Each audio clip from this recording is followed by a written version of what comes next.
In a world filled with noise and chaos, where the pace of life seems to accelerate with each passing day, there exists a quiet sanctuary, a place for contemplation, connection, and profound transformation. Welcome to Awaecnian Odyssey, a journey of discovery into the depths of the human spirit.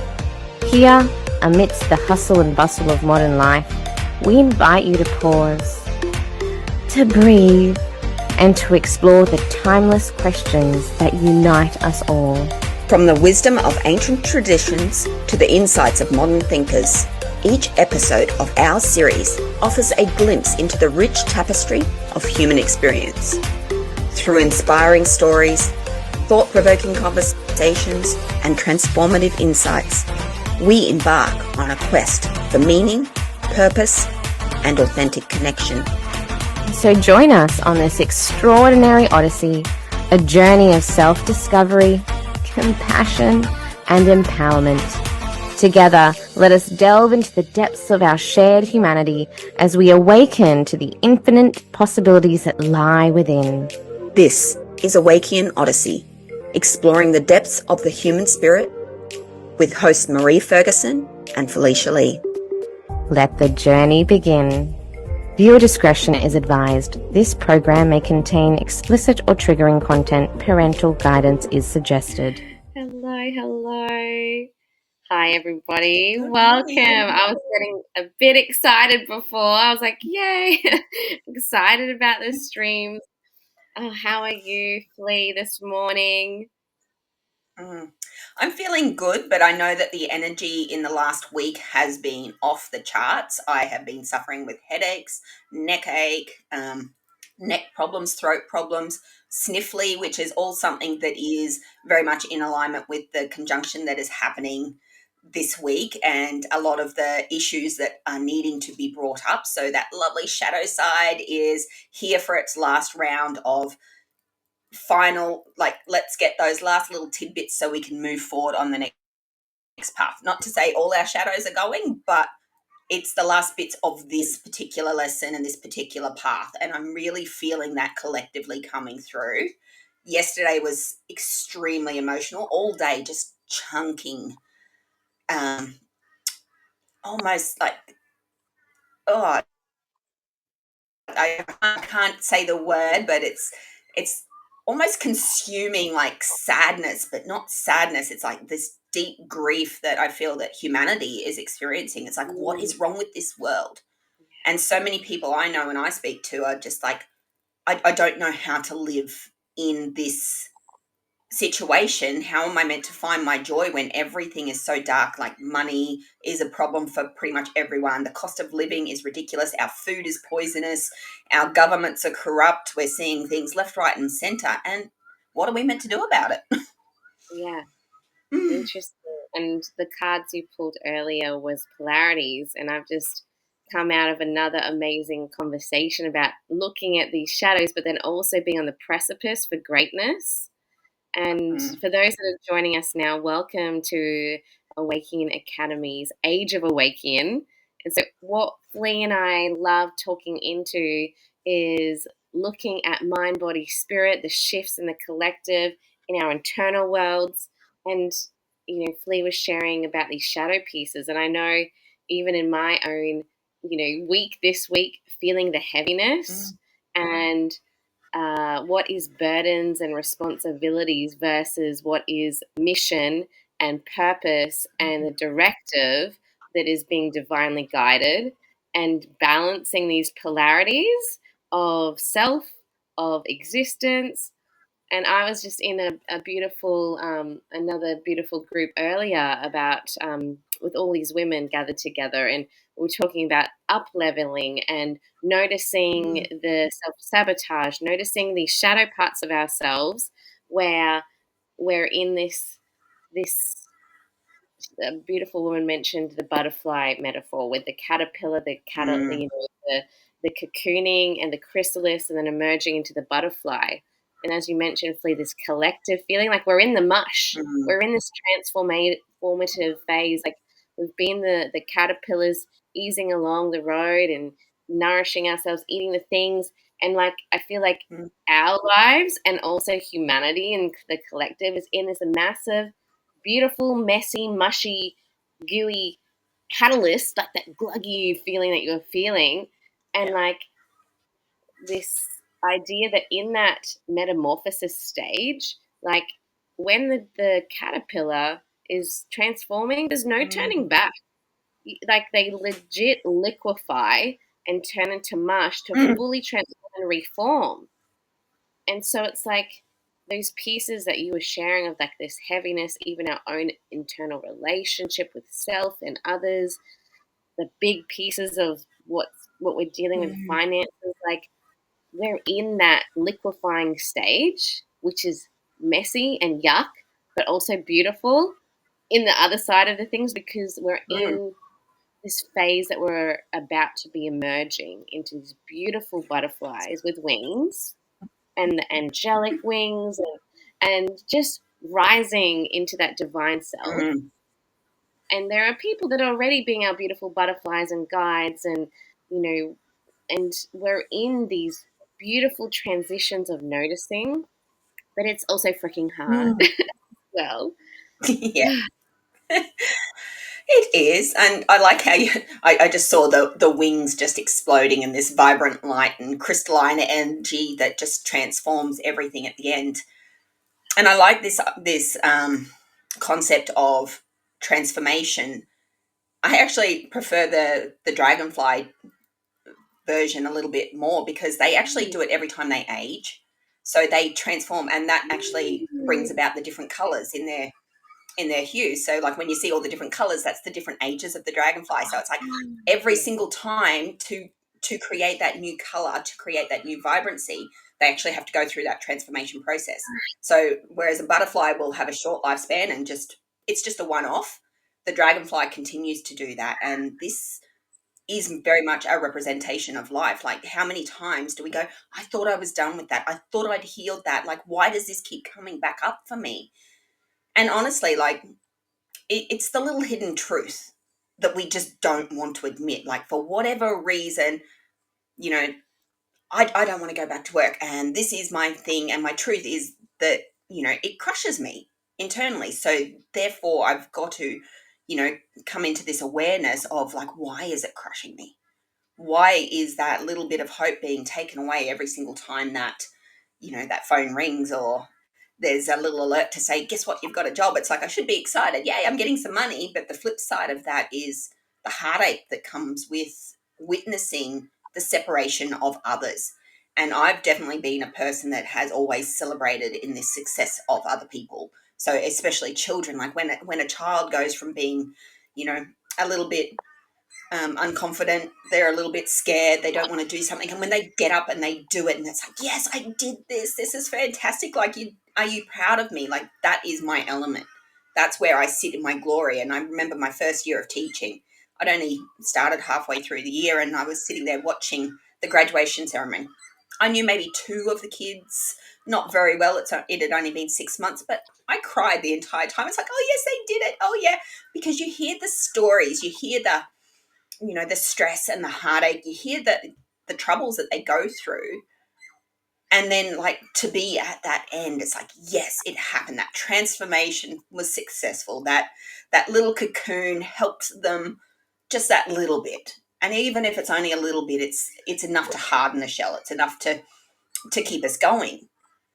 And to witness that decline over the past couple of years, and like watching the kids just like, who cares? Don't even come and watch. Like, I don't, it's just graduation. It's just another day. I'm finally done with this. Like, there is no celebration in that accomplishment. And it's really sad. But the little truth in there is that, you know, that's my hope. That's what I cling to.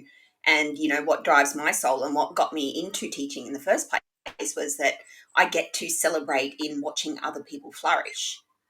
And that job didn't do that. So my little truth in that is, well, how can I succeed if this is what I've chosen for myself in this circumstance when, you know, it's not wanted? What do you do when the learning and the wisdom and the information that you have isn't asked for or isn't accepted. I actually had a conversation this morning where it was talking about theory. Oh, I'm not interested in that. Okay. I am though. And what do you do in those shadow sides when you're rejected in the things that you're interested in? And I feel that this is the problem with our young people today, is that their interests are so far and varied and so separated from societal norms, because it is, if we think about it, like the arts and all of that that has now pretty much been eradicated from schools. We think of the fun things that kids like to do. Like I remember in school, and nearly any adult that you speak to, oh yeah, I loved art because it was a blood class, or I liked art because it was this. And it's not that it's a bludge, it's that in the beauty of being creative, you're allowed to stop and be present. And it's that presence Mm. that is inviting. It's that presence and sitting in the moment of just getting to create. And there is no right and wrong, and there is no judgment. Well, there is judgment against their work, which kind of sucks. But like when I sit in an art class, and this is why I love art so much, when I get to sit in an art class and just see how, the simple instruction of, okay, we're just going to blend these colors. Let's see what happens when we blend these colors. Take two colors, every single person is going to come up with a different image. The same two colors, every single person in the class, that canvas will look different. Same two colors. Like, how beautiful is that to witness the variation of just simplicity? There's Mm. no real skill needed other than to sit down and try. There's no real right or wrong when it comes to the mixing of the colors, because you keep adding more, you're going to end up with something else. You might end up with a big brown mess, but that brown mess can then have light added onto it and it can be extended upon. So like when we're talking art and these concepts, that's where we get to be still. And in drama, you get to play with character, you get to play with your identity, you get to become who you want to be. Why is this not valid anymore? Why is this not something that is pushed and, thrown throughout the system as a way to learn? Because it's in this play. And we start in Yeah. early childhood in play-based Yeah. learning. It's in the play that we actually, even as adults, this is how we heal. We heal Mm. by somatic movement, which is, literally just shaking and stomping and moving in a childlike manner. There's so many different things that we do as adults that are still considered just play, and that's the best way to learn. Yeah. So yeah, that's a bit heavy on my heart, but that shadow side, it keeps Yeah. coming back. But the light that embodied act of being and playing in presence, I know we value so much. And I know parents do too, like we see it. And it's interesting to see how systems have taken it out of the curriculum because they want to put more focus on this or that. And, Mm, you know, that's probably one of the things that broke my heart a couple years ago, where it was like this constant battle. And as mm, an art teacher and dance and drama, there was always this like, we're fighting the good fight. We got to fight the good fight, and you can, and we do. And there are amazing teachers and mentors and people that are in this work in the schools that are just beautiful people mm, and doing amazing work. But then it's like, why do we have to keep fighting the good fight?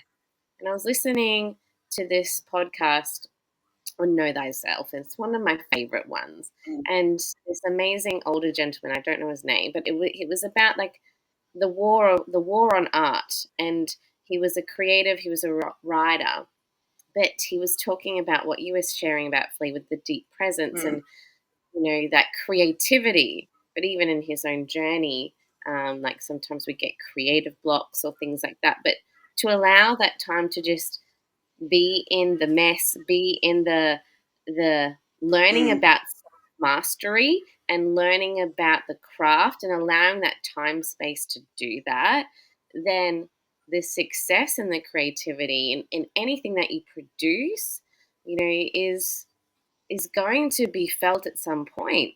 So he was talking about some amazing quotes like infinity is in love with the uh, creation of time, and to create in time, and to have a product that is either a student's work or your life, living your life in artistry as the canvas, as the product of the things you create, but also, Mm. allowing yourself, he's like, allow yourself to fall in love with the idea, because ideas are energy, ideas are powerful, and surrender to it. Yeah. And in that surrender, Mm. either in the presence, or I think about like what we're creating here, the idea of creating an academy, Awakening Academy, the platforms, we have this amazing idea that we have taken baby steps, we're clarifying along the way, and Mm. then have these moments of like amazing growth, and then we also have moments of tension. And like yesterday, Flea and I had a very real conversation where our emotions were coming up, and like, what's the purpose and how do we bring that down? And it's like, I'm letting you Mm. know you're frustrating me. And then I laughed and I'm like, okay. And we're laughing about it now because we can hold space for each other Mm. that way and be okay. And these are the tension points that you were talking about, these shadows. And it's okay to be in that with friends, be in that with business partners, be in that with your Mm. lovers and your partners and your children, to feel those moments and go, okay, yeah, I see you Mm. in that. I see you. Okay, cool. Let's just take Mm. these things. This is what we're going to Yeah. do. Oh, I see it in this lens. And there was something that you said in that when I was just like, in my zone of doing whatever it had to come out in the ideas that were coming out. And then it Mm. was like, oh, okay, you've clarified this is what I'm actually doing. I'm like, I actually didn't realize that that's what I'm doing. But I had to get it out for then that to come through and to be heard. And it was like, Yeah. you know? And that really is the power of creativity, because it's through this lens of expression that we're able to actually see the differences. Like, we both come from these creative backgrounds. And hello, Fernando, thank you for watching all the way from Brazil. Um, yeah, when we're looking at, communication, this is probably one of the biggest factors, and it falls into the arts category. When we talk about language, when we talk about expression of any sort, like, so much of what we do is incorrect. And I actually had a conversation earlier about being on the spectrum and how, the variation of truth is actually witnessed. And this comes down to the fact that they can actually see those micro fragment movements within our face and our expression that actually show the lies that we are speaking. And when we think of somebody on the spectrum that's having a meltdown or a breakdown, that's because they're saying they're actually telling you in their inadvert language that you are lying to me. Your face and your expression do not match. Like, that does not make sense. And when we think about how many times in a day that we do meet somebody that maybe not in character to our style, or not somebody that we vibrate with personally, we do tend to put on a show. As human beings, we go, okay, I have to be polite. Polite is a mask. Polite hides the fact that you actually don't particularly like the person that you're talking to, and that there is that lie within our truth. It's like, okay, yeah, society said, let's be polite. So I'm going to be polite to you, but I'm blatantly going to lie to your face. And for someone that is on the spectrum, they can see that. They can see that, oh, hi, yeah, I'm really nice to meet you. And that little scrunching of the nose actually is the first indicator that there is a mistruth. The minute the nose scrunches up in, like, you can see it. It's like the whole face pulls back. I don't like looking at the screen, but yeah, it's like, wow, okay, I noticed that. And as a person that is extremely expressive, I've actually been picked up on this my whole life. It's like, people are like, oh, you didn't like that. And it's like, how do you know?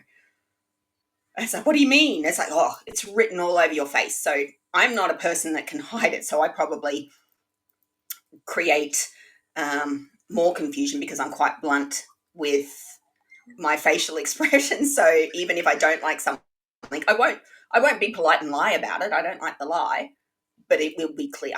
You cannot hide the minute reactions within your body. Like, this is our energy coming out to play without us being Yeah. aware of it.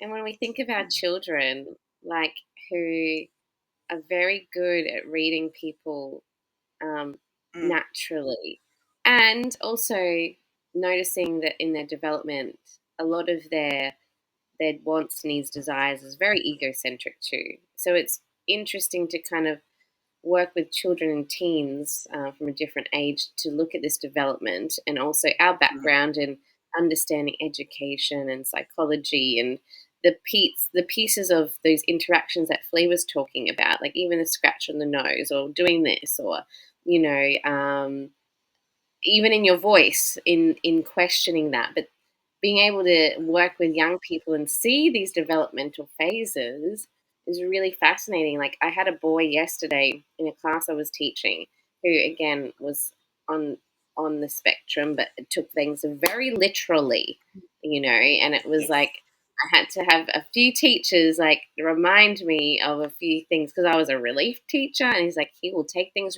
literally. If you respond back to him, he will keep responding back, and it will appear like that he's battling you. And I was like, okay, cool. I'll just say my piece, do this, and then I'll keep going.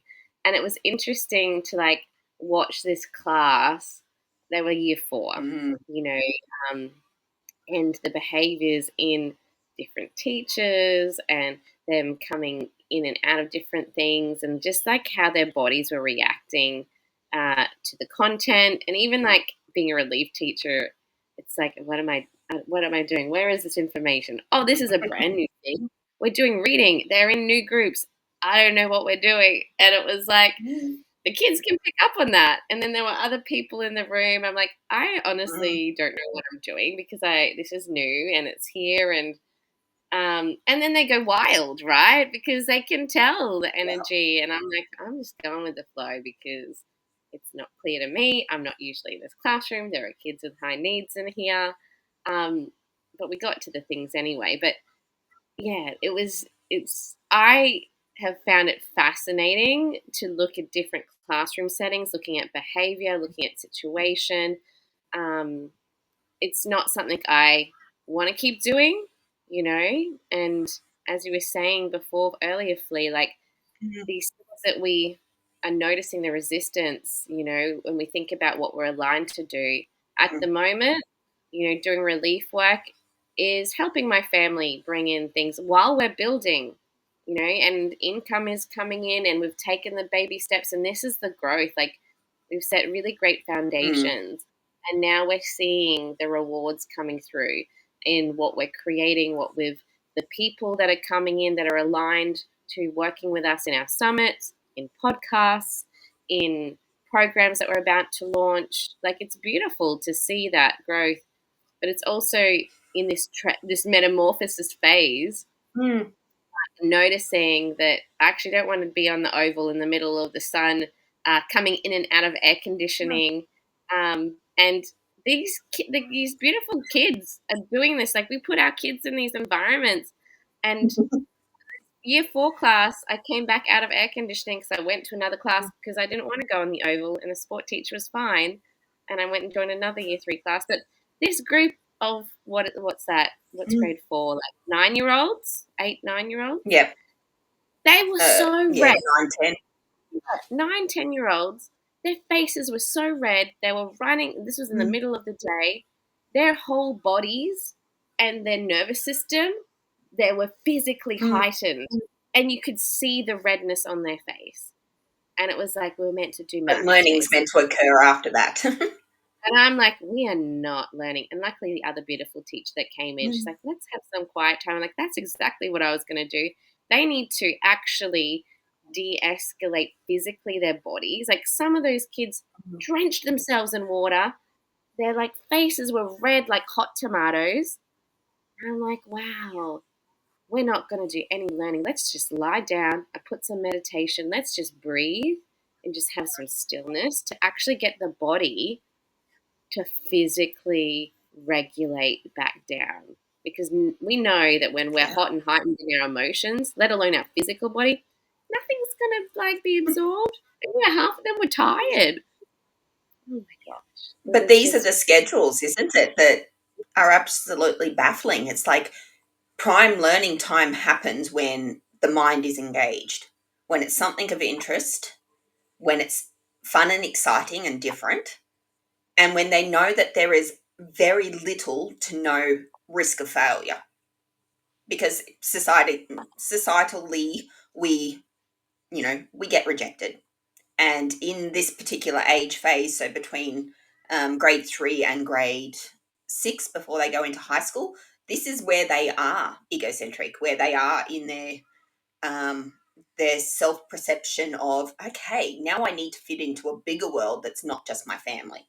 Because before they turn 8, it's all about the family, my family's reality, and that literalness that comes from it. Oh, my dad said, my mum said.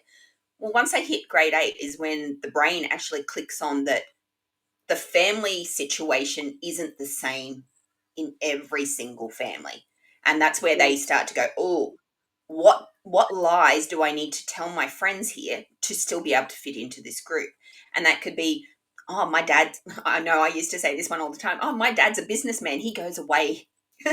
He goes away on long trips quite a fair bit. And, reality was that he was actually in prison. But, this was something that I knew that my friends that came from middle class society, they had mum and dad at home, both were working, or mum was at home, or whatever, they would not have understood. And I knew that every single school I went to, I had to judge it based on the friend groups that I made. And for me, this was actually like the greatest awareness, because I've grown up with this knowledge that we actually have to change and put on a coat of armor when we go into the real world, that we actually have to perceive and create an identity that's going to fit. And this is what I believe to be the biggest problem in the world today, is that we have spent so long in our role, in our armor, in our costume, that the real version of us is hidden. And it's creating this toxic cycle of depression and anxiety that just means that we don't get to be who we are. We don't get to live in our truth. And that is our biggest shadow, is that to fit in, I have to become somebody else. To be accepted by my partner, I have to behave this way. To be accepted by my friends, I have to behave this way. To be accepted in the workplace, I have to dress and do and be all of these things, which ultimately is us, because we're choosing them. We're choosing to go into these environments. But it's the awareness that comes with that. It's like, okay, when I am a teacher, I do need to dress a certain way. Why? It is responsible, it's practical. Like there's a lot of reasons behind some of the rules that we have to abide by. It's the awareness that that is not you. And I know that this separation is something that I've experienced quite to a very extreme degree. So becoming the teacher and the changing my physical identity to fit in with being appropriately covered, being responsible. Once again, you said you were out on a playground, but we have to dress in corporate wear, out in the hot sun with, like heels and dress shoes, like depending on the school. That is not appropriate wear, but it is what is perceived as socially acceptable for a teacher, and this is your corporate attire, but it doesn't fit with the job. So when we're sitting there and we're in this conflict of self, I'm uncomfortable, I'm hot, I'm overworked. How am I meant to be performing at my best in those standards?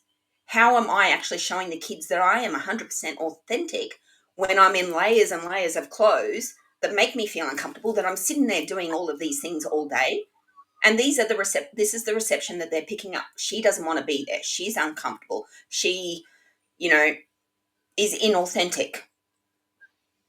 We cannot teach and learn in those standards, because I know as an adult, if I was to sit down in a conference with someone that was uncomfortable, false, pretending to be something that they're not, you're going to pick up on it and you're going to go, oh, yeah, we don't resonate, see you later. But as an adult, we have that understanding. As a child, they're just like, oh, I'm forced to go to school.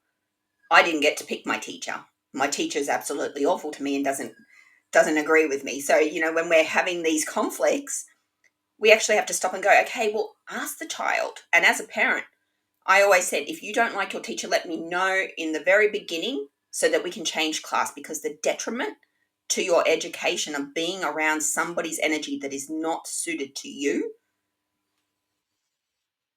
long. And it is the problems that we are facing with the beautiful children in society, all of the crime and all of these things. They don't know how to exist in this reality. Mm. We have not created a safe place for them to be children, to explore, to express, to be creative. Like, what else can you do if you can't go and play? You go and you mix where you can. And you mix with older people that have cars, that have options that are available to entertain. And Mm. it's very sad. It is.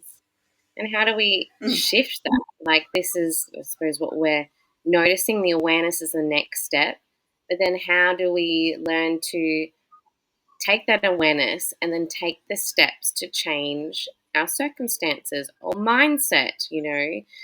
It's a combination of different things. And I know Flea and I have such a wealth of life experience and expertise and just really groundedness. And this is why we created our course, our Awakening mm, Awareness Pillars, because we know what these developmental stages are like in the industries that we've been in and also our own lives. And it's like when we mm, start becoming aware and we start shifting, it's that beautiful. There's many beautiful sayings, actually. It's like your network is your net worth, and some people may cringe at that. But I actually like it because your network of people who you surround yourself with, like I love having amazing people that are doing great things in the world, in their worlds or bigger. It doesn't matter. Like, mm, they're just passionate, they're authentic, they have big hearts. And noticing the people around me, whether it's friends or family, or even putting myself out there in other groups mm, to connect with amazing people around the world, it's been amazing to build those relationships. And like you said, Flea, that relationship with the teacher in the classroom, Hattie, a psychologist that a lot of teachers look at, Hattie mm. says that teacher relationship is like the one of the number one impact effects on the Yeah. child's learning.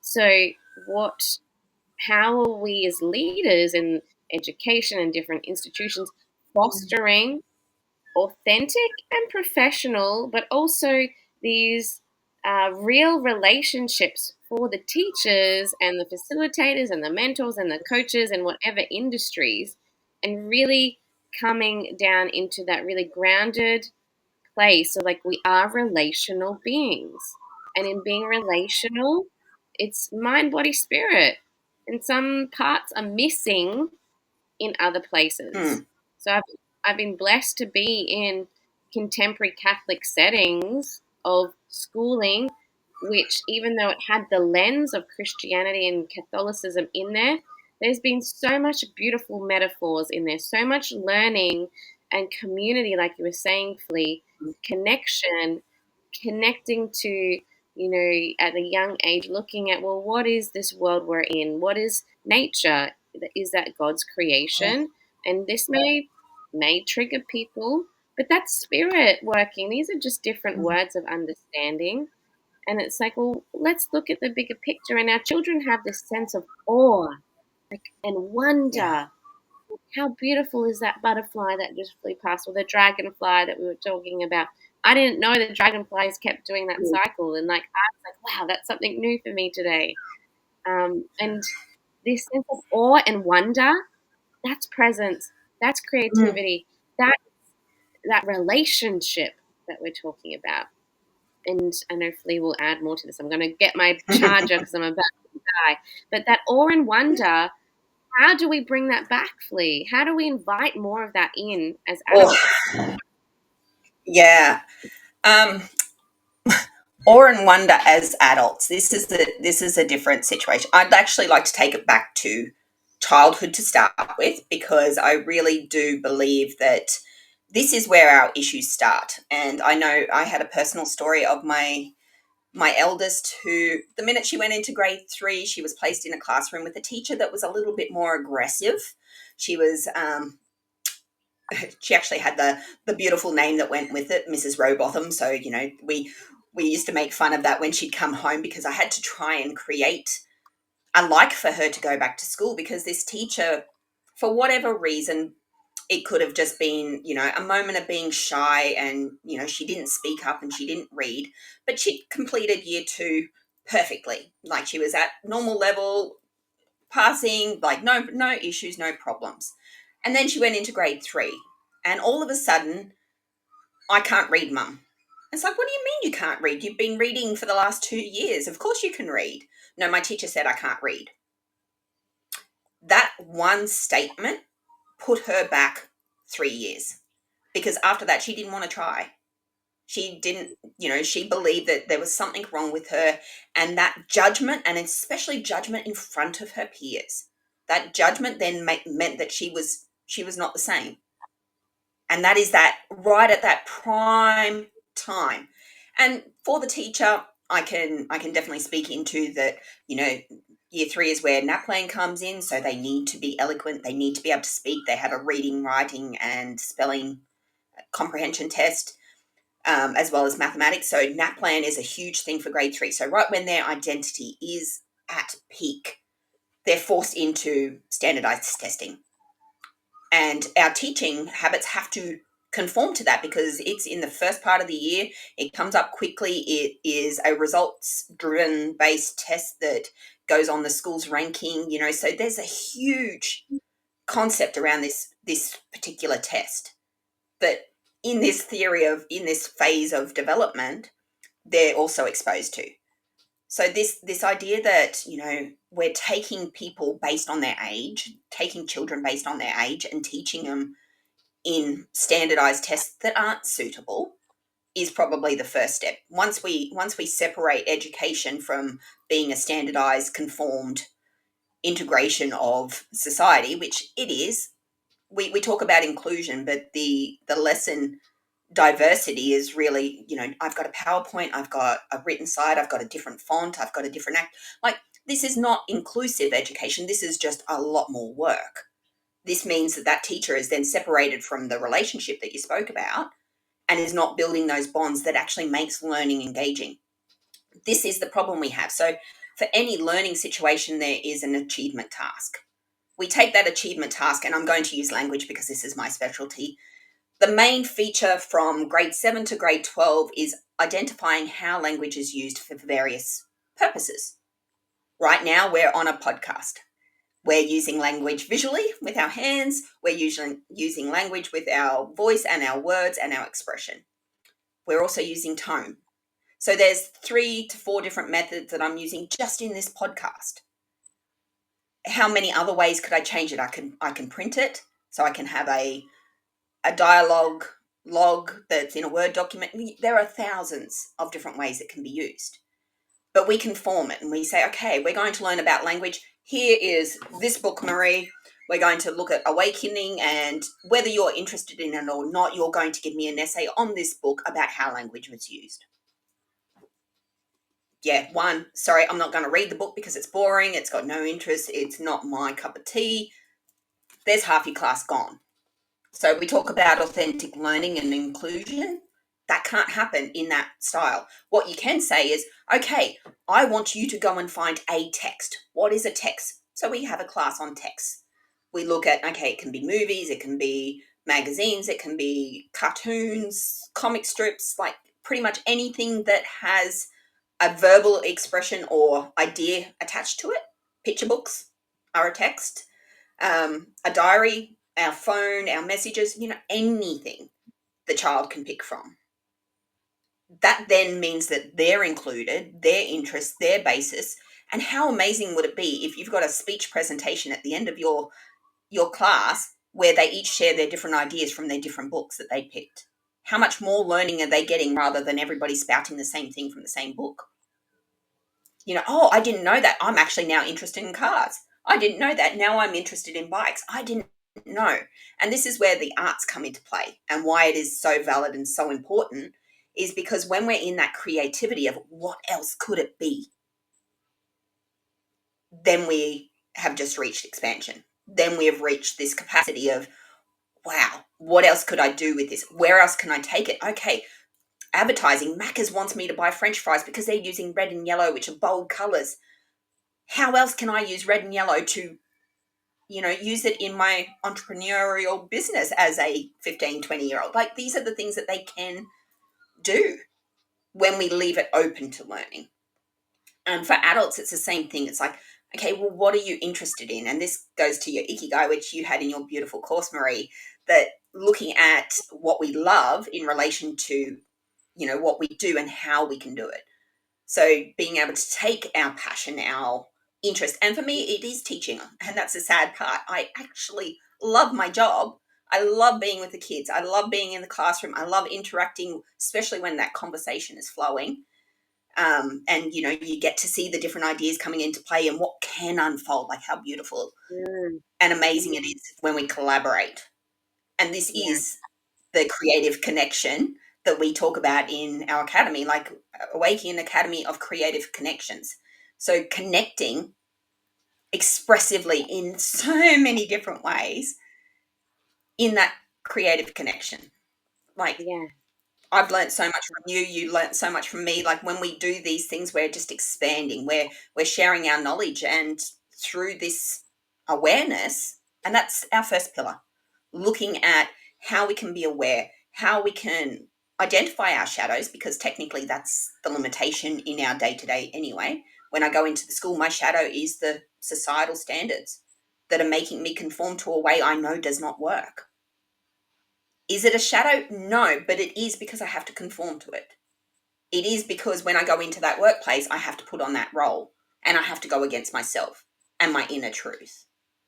And that there is that first pillar, the first thing that we all need to do, adults, children, because we don't want our children having to go through psychological things by the time they're 20. They should be so aware of themselves by the time they hit adulthood that their direction is nothing but mastery. And imagine a world if every single child knows exactly what they're here to do, that they have the support of community, that they have the support of their peers, that it's a global education where all we can do is expand because we're in connection with like-minded souls. And that's not to say we're going to not come across people we don't like, but it's a way that we can actually work together with the people that we don't particularly resonate with and build this understanding of how we actually work together, because there are parts of life that we don't want to experience. There are parts of life that we don't want, work that we don't want to do. I hate computers. I really do. So what do? I set up a website and I'm working on a computer every day. This is where the connection comes in, because with the academy building, we need people that are going to come in and love what they do. And this is why we want to affiliate with so many people, is that we want to be able to say, okay, I have this beautiful child. He lives in Brazil, and I'm going to use that. Thank you, Fernando, because you're over there. Lives in Brazil, but there are no teachers that are suitable for him. There's nobody that, that does abstract expressionism or, like just random paintings. There's nobody that does on your background there, that beautiful nature art. So how else do we find those teachers for our kids so that they can go into their passion, is by having a network and having a singular place like Awakening Academy where you can click a link and go, okay, the affiliates, here are our teachers, here are our coaches, here are our specialists. And, that's it. That's how we connect. That's how we get the help that we need, because I know for myself, and I've just been going on a big rant here, when I go to a doctor, I have not found that connection. I've not found a connection with somebody that hears me and hears my needs. So therefore, that is never resolved. Every single time I go to a medical professional, I'm just sitting there going, they're not listening. They don't hear my problems. They don't hear my concern. That problem doesn't get healed. I continue on to the next doctor and the next doctor and the next doctor. Whereas having a location where you can say, these are the doctors available. This is how I specialize. This is how I work. Oh, now I've found my doctor. Now I've found my teacher. Now I've found my coach. Now I've found my business mentor. Now I've found, anything that we need to learn and to grow in our passion. Mm, And yeah. I'll let you have a voice now because I've just. There's so many things in there, but just what you recently said, like we can find these amazing people, but in the end, the goal is, well, I feel it's like not to have to rely on them because we're balancing ourselves and we just get to have these network of people, that are professionals in medicine. And I see I see our Western medicine and Eastern medicine blending more, coming back to the holistic, nature pieces. Like imagine a world, and I'm veering off a little bit because I'm just thinking about the medical pieces that you just shared there. Was like, imagine if something happened to the world and we couldn't access the pills, the pain medicine, all those things. What would we do? How would we go back to helping people with pain? What is it that we're learning about our environment, about nurturing our bodies, about health, about sustaining longevity that we've learnt from past cultures that can be passed down? Because a lot of that knowledge has been lost. And like you said, like our identity is being lost from an early age. I love that saying, imagine our kids who knew who they were and knew their purpose and their mission as they're still developing and growing and just had that solid foundation of self. And imagine the leaders they're going to be that are going to guide the world. And like that question of awe and wonder, you kind of, Mm, explained it in your example of being open to expansion, being open to trying new ideas. And as adults, when you do something new, you are rewiring and firing new synapses in the brain. When you actually put yourself in a new situation and it's not the same mm, patterns of the old, you are actually stretching your neuroplasticity and you're actually being able to expand your risk taking measures and your resilience and your cognitive resilience. There is so much happening in your brain, there's so much brain science behind it. But then mm, also in your heart, you feel this feeling that maybe in that discomfort, you're noticing. And when you notice that resistance in your heart, in your mm, body, allow yourself a moment to take a deeper breath to go, well, is this the old patterns that I'm now feeling? Is it fear? And can I push through that mm, resistance to see what's on the other side? And sometimes mm. our body, sometimes in this spiritual world, we feel the resistance and go, oh, that's not aligned to me. I feel resistance. And I see that a lot. And what if that resistance is there for you to keep feeling because you're actually not pushing through that Mm, boundary to then see what's on the other side? And sometimes, we think about when people say, oh, I feel broken, I'm snapping, I'm burning it all down. But we know that's where, unfortunately, it feels gross and yucky and horrible, but that's where the growth is. That's where the growth yes. is. And I hear a lot of amazing business people talking about these cycles in business and evolution and Mm, growth in that side, where it's like, yeah, things need to crumble. You need to let it crumble and let it collapse so then we rebuild. And it's like our cells constantly collapsing, rebuilding, and relationships and growth and it's this process going back to that cycle you were saying Flea, earlier, the evolutionary process of growth and being okay with the expansion contraction, being okay to feel it in the mm, mushiness chrysalis and then the wings expanding, and that openness and exploration that you were sharing in your own examples and your love of language, knowing what your passions are. Go back to your childhood. If we think as mm, adults, we're like, I don't know, I feel lost, I don't know. I know we both felt that. There was a time like 2, 3 years ago, like, I don't even know if I want to be a teacher anymore. yeah. Even doing relief work, I know that that's not my long term goal anymore because my purpose is elsewhere, but there is still learning in there, and I'm still open to the learnings and growth in the moment and the relationship building and the Mm, lessons and the reflections. And I had a beautiful friend of mine, past teacher I worked with, who drove up in the car park yesterday, and she's like, "Hey!" And then I like followed her and had a chat while she was picking up her daughter. I'm like, "How you going?" And she's like, because she's also a teacher, and she's like, "I hate it. I hate it." And when you were saying that she said she hated it, but she had a smile on her face. And she's like, "I Yeah. hate this, but I'm still doing it because I don't know any other way, or it's safe, or Mm. it's I've got my family to think about." And in that safety, this is where I think society, it's again the polarity. We pulled the polarity card, Mm. and I feel safety is important, but then there's also safety can hold us back, right? You got to feel safe in your body, in your home, and Mm. in your values and your pillars within yourself to then create safe spaces. And those safe spaces can change, whether it's your home or the people you surround yourself with or Mm. environments.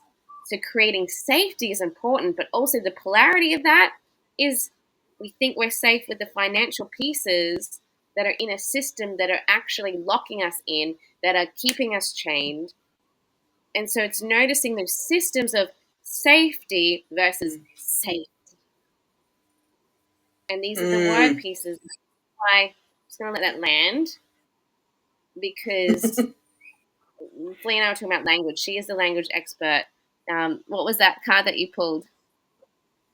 It was actually obstacles and challenges. So 5 Mm, being change that you were just talking about, and that's why I love it. So whether or not it's an obstacle, so something that, I just need to move the tree out of the way and then I can continue driving, or is it actually a challenge that you actually need to shift and change the directory in which you're going? So like these pathways, these obstacles that we know, like, oh, I hate it, but I'm going to do it anyway. Yeah, we know we do this every day. It's like, oh, I don't want to do this. It's so yucky. But also knowing that the flip side of that is, yes, we are stuck in it because this is who we are deep down. Like we do nurture the young. We do see the ways in which to teach, and we do have the knowledge and the capacity to teach, which is a skill set in itself. So being able to see the difference, and as you were talking about that, like the hardness in the change, it's in that hardness, it's in that chrysalis, in the goo, that you actually get to form, I guess, the shell or the armor of how you're going to reflect. And sometimes, that shell might be a little bit um, multicolored, a little bit fragmented. It may not be completely who you are because our understanding is still growing, but it's that changing from a challenge into that obstacle. I'd say, oh, it's just a yeah, small bit.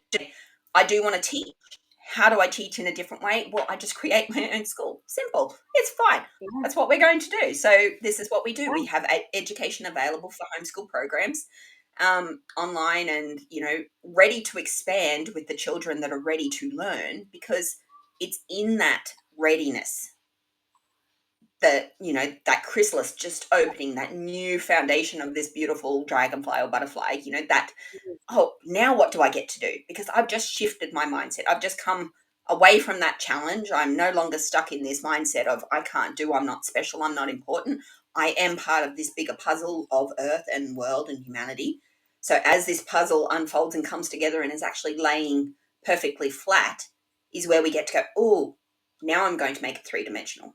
Now I'm going to expand and I'm going to throw it up into the world and see how far I can take it, because it's in that knowing of self and the mastery. And I go back to fashion with this because I love the way that traditionally clothes were made. They were made for the person. They were made with care. They were made with attention. They were made by hand, and they were made to last. And it's that combination of love, care, skill, and dedication that actually makes the quality product. And the separation that most people are having today is actually the fact that if you're creating products, they're not quality. They're usually throw away something so therefore there is no value in them, because that people aren't going to keep them.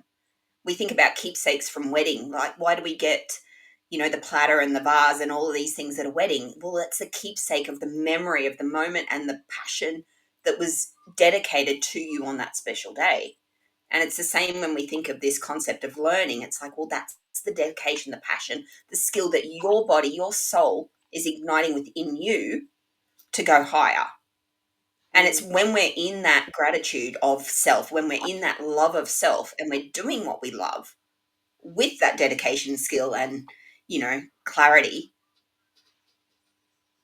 that person cannot demonstrate hate, because how could they? They're in their joy. They can't have that dissonance of, I love my job, but I don't love my job.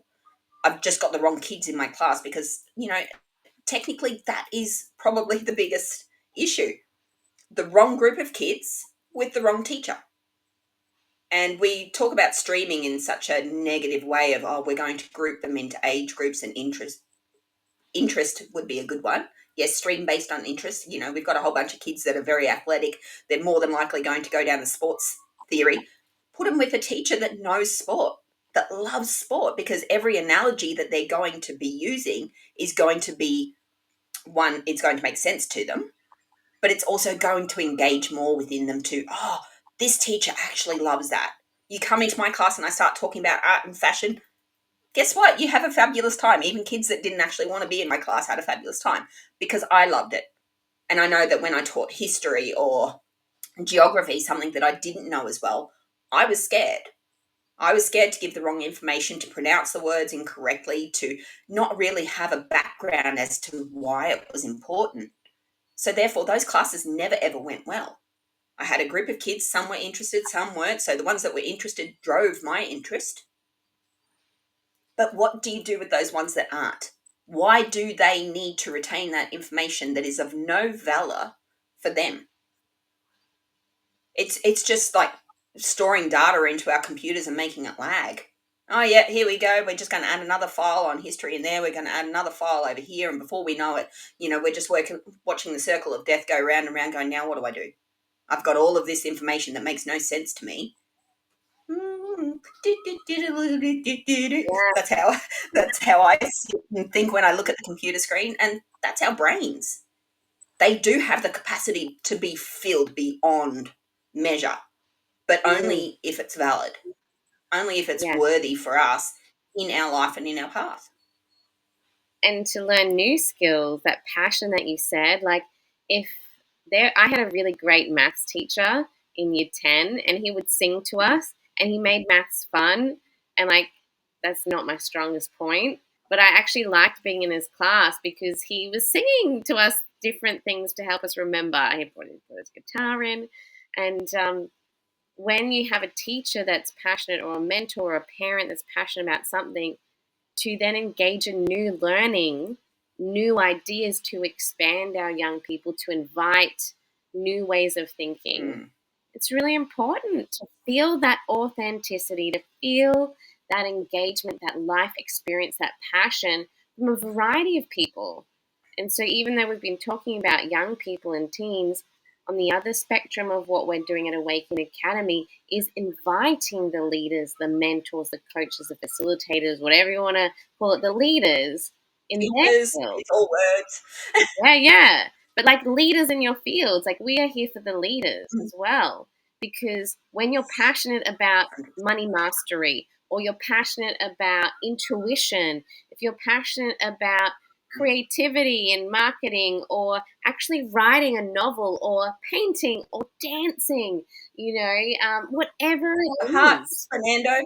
Beautiful. Yeah, heart, breath, the body, no matter what your passion is, that you are a master in, that you're loving to share with the world, this is how we lead. This is how we change paradigms of teaching and learning and embodiment. And this is what we do at Awakening Academy. Yes, we can invite different words in because people will resonate at different things, but it's also the frequency of your heart. Like, Lee's got her magic and her frequency and her energy. I have my own that's unique to me. And when we allow that presence of our uniqueness and bring it together into unity, oh my goodness, the magic unfolded is to the nth degree. It's not doubled, it's not tripled, it is multiplied beyond measure and amplified to the nth degree. And when you have more and more and more, yeah. It's That was amazing. that clarity that you were talking about yesterday. It's like, oh, yeah, I was just saying all of this stuff. And it's like, yeah, all it takes is that connection of somebody that understands to go, now this is the language switch. This is the thing. And in any relationship, and I've watched a lot on relational dissonance in the last couple of weeks, in every relationship, it is the way in which we communicate that's being misunderstood.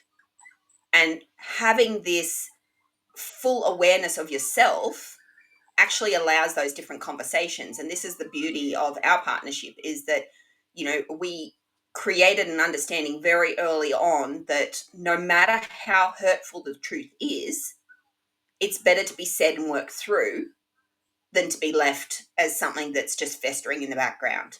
And that ability to have that honesty, to be allowed to say, look, Marie, I'm frustrated at you. Sorry, you're off with the fairies and you've got all this work for me to do and I need to do it. So, that was a reality for me. And the flip side of that was, this big idea that just needed clarity. And that's all it was, this misconception, this frustration that was within me, was within yourself, this delay in moving forward, is just that misconception of clarity. Okay, now we can be fully open with, okay, I'm going to be mean and nasty, I'm going to say the things that may not be exactly what I mean, but we get it out there so then the other person can sit back without the triggers. And this is the beautiful shadow side, without those triggers going, oh, she's attacking me, she doesn't love me, she's going to leave me, and blah blah blah, all that sort of stuff. And you put it to the side and go, okay, well, what is the actual problem? The actual problem was that we needed clarity. Really, really simple, like nothing to be offended by, nothing to be insulted at. Oh yeah. And being able to work through that process in such an honest way, like we've been able to do it with so many different things, creating like finances, who to partner with, when meetings are, like everything. And this is just a business relationship. Imagine that with your children and with your partners, and being able to go, actually, I'm having a really crap day. Can you just sit down and listen to me? And maybe we can work out why. How beautiful. And that's how I embody that's how I embody my relationships. And even noticing, with my beautiful husband, the clarity and the change and the shift, particularly in the last, 4 to 5 months, in now also owning that, okay, his business is my business too. How do I help him in that? This is our life, this is our family. How do we communicate better? That's like, still us, but also honoring this and honoring that this is his ideas, but also honoring that if you're going to work with me, these are my ideas of how to help you. And it's like navigating those sometimes intense situations. I will always end with a smile on my face. And in the past, me, I would have been crying in the corner, going, no, no, no, no, no. But like these Mm. trigger pieces that you I'm sorry, I'm mentioned, sorry. yeah, and I'm like, no, that's not me. This is not. We are not the emotion, and we are not the behavior. And so that's like how we treat our children That's and right. how we treat our family. It's okay to feel these things, and it's okay to feel the discomfort in the they're Mm. actually like pissed off at me right now. Well, it's not really at me; it's at the situation. But it's like being able to go through these micro Yep. conversations. And Flea and I created a beautiful masterclass, about triggers. Trigger happy no more. Like notice your triggers. Notice how you can step into Mm. the breath. And if you want a copy of that, join our tribe. Come and subscribe to us because you get instant access to that beautiful masterclass where we share stories and insights and practical tips. And the practical tips are really simple. Coming back to your breath and body, being open to trying something new that we've shared today, actually noticing your communication with your listening, with your people around you, Mm. meet new people. Like, and it's the simple things of also, we talk about journaling a lot, noticing the words you're using, noticing your thoughts and your feelings, writing it down.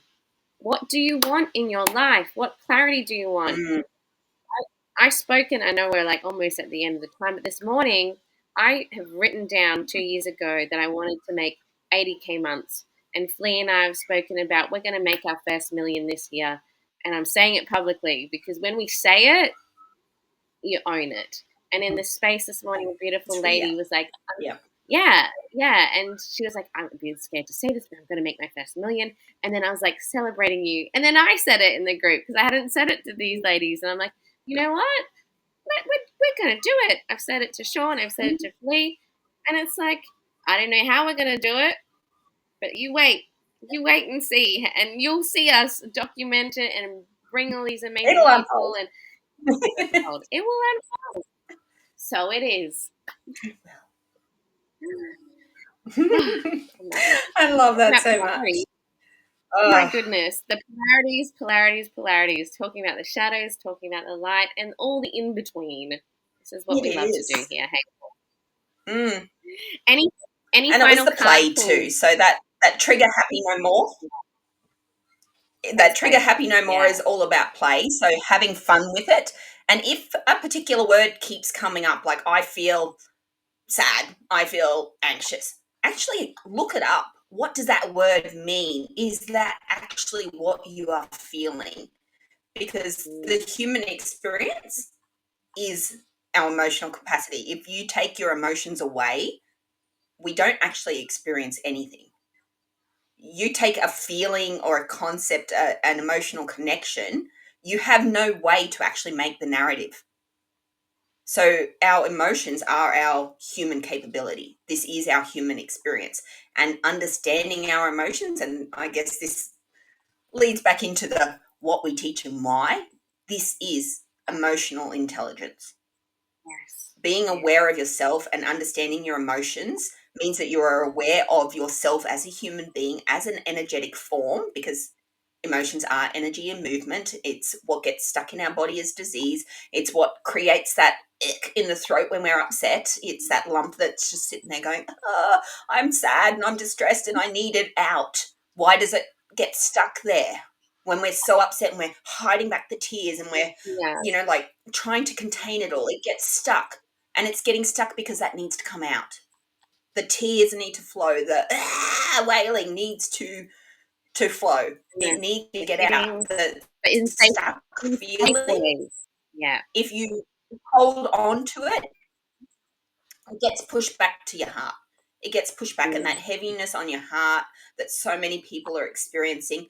This is that emotional intelligence. And we had a beautiful viewer today, Fernando. Go follow him. He works with shaman type methods, beautiful drumming meditations, as well as heart coherence. Also one of our beautiful speakers on the Seeking Soul Summit in April. I hope it's April. Yes. No, May. 24th April. to the 27th. I don't know. Too many things on.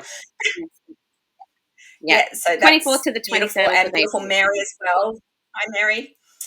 All around the world, we've got these beautiful professionals that have taken their knowledge and their wisdom, and they've merged it with traditional practices that, as you were talking about the medical side, and one day we may need to go back to herbal remedies because the pharmaceutical industry is no longer available. This is a potential reality. But also, I know from experience that sometimes those medical supplements that we get from a pharmacy don't work. The amount of creams and stuff I put on my skin, that the natural stuff has worked better. And, this is the learning, this is the wisdom that is generally passed on and used to be passed on in communities and groups. It was something that women came together to, and men for that matter, in their male rites of passage and their traditions. We go back to Norse times with beautiful Adam, that was one of our speakers as well, and how those traditions are still valid today. And it's when we look back at our heritage and our history as what it is, it's a beautiful narrative of how we can move forward. It's the experiences of millions and millions of people that are being documented over the time in different ways, and even our creative entertainment. This is people's imaginations. This is what's within their mind. This is what is within possibility and potential.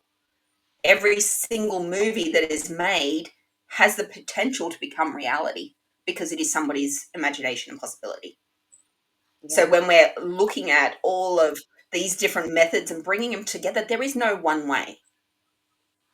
there's a multitude of ways that emerge together, and it is when we are fully in sync with ourselves, in togetherness with ourselves, when we can sit there and go, okay, I am responsible for me.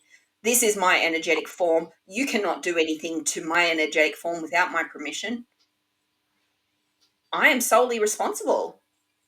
I am 100% in control of my destiny and my reality because I get to sit with my energy and understand all that is me and how Mm. that interacts with other people.